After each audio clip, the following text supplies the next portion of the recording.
one of my goals has been to try to stay as close to who I am I love as this. possible. You cannot be someone else. Yeah. And I think there's a lot of us that try to do that. Well, I've watched you over the years, and you've nailed that. That's been a big takeaway in my life on who you are.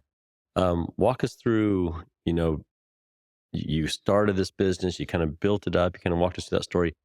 You clearly exploded it at one point. What created this explosion? What created this growth? I mean, did you take on investors? Did you just do it yourself? I mean, No, it was all bootstrapped. My wife and I did it by ourselves for the first 4 years. She did everything with me. I think having, if just as a, and you might have to bring me back to the question because I yeah. derail myself sometimes, but I think having a supportive family unit Oh, yeah. or partner, or in my case, my wife, um, without her supporting my craziness, um, which she would call it a lot of times, and others might call it. You're bumping off that who you are, so you're having to be someone else. So now I'm creating friction at home. Yeah. I'm trying to be someone my wife wants me to be or my partner wants me to be, and you can't do that. So I can't over express how important it is to have someone that's with you, that gets you, Yeah. that even though they may not understand, they trust you enough to let you be you. And that's a very difficult thing to find. Yes. Agreed.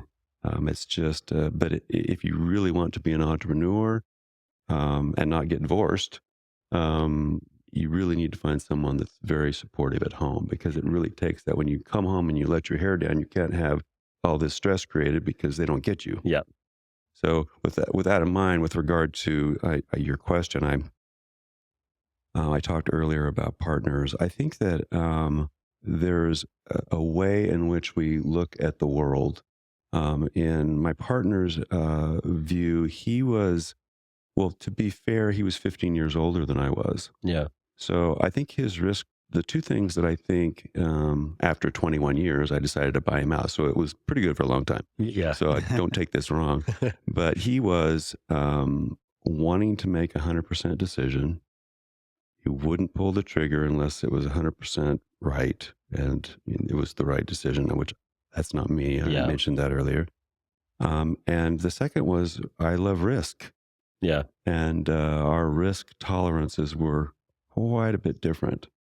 I was willing to take a big gamble, get myself all in, and go for it. So my partner owned 60% of the company. I owned 40% of the company for those 21 years.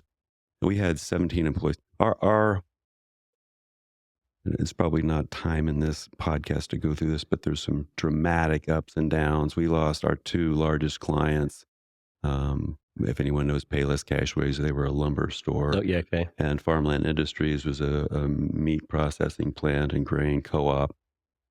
They both took out Chapter 7 in a 22-month period, Uh, and it represented more than half of our business. Wow. So huge, huge financial blow. But after all of that kind of washed out, we had about 15, 16, 17 employees. I purchased, my wife and I, again, this is an entrepreneur thing. You have to lay everything on the line. Sometimes we borrowed every dime we could get our hands on. We mortgaged everything we had, and we purchased the 60% stock. So we owned 100% of the company. And one of the things that was this risk tolerance difference between me and my partner was kind of the crescendo. I wanted to go right, and he didn't want to go right. yeah. And so we were in competition with the largest privately owned benefits firm in the U.S. And we won against this behemoth. Hmm. And so they came to us and said, "How did you do that? What did you do?"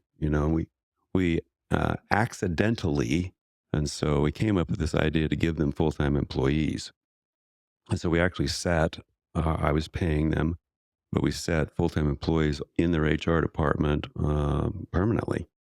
And so it just became a value add to them, and um, this idea came back to us when the bad news hit our desk. And so we ultimately said to them, well, what if we give you um, full time HR people?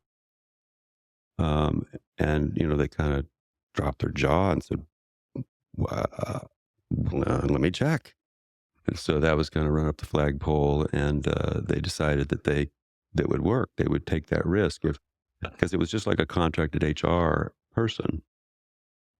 And so basically, what we did is we took our revenue and hired full time people, HR people, and they isolated the benefits section of the HR function, onboarding and continuing employee education, benefit fairs for the annual enrollments.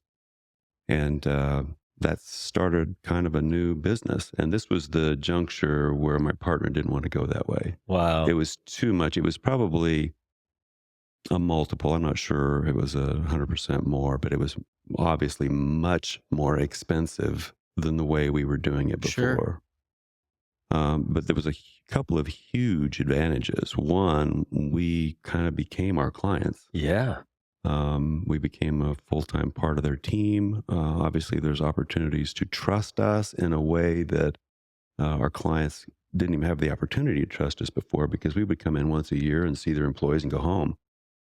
Um, and our competitor, who ended up wanting to go into a marketing arrangement with us, asked if we could do this as with their clients, their larger clients. And this was where the rub was between me and my partner. And so I ended up buying him out, and we went from 17 employees. We have between 350 and 400 employees now. Wow. And they're basically all either admin or permanent HR folks that explain benefits on premises.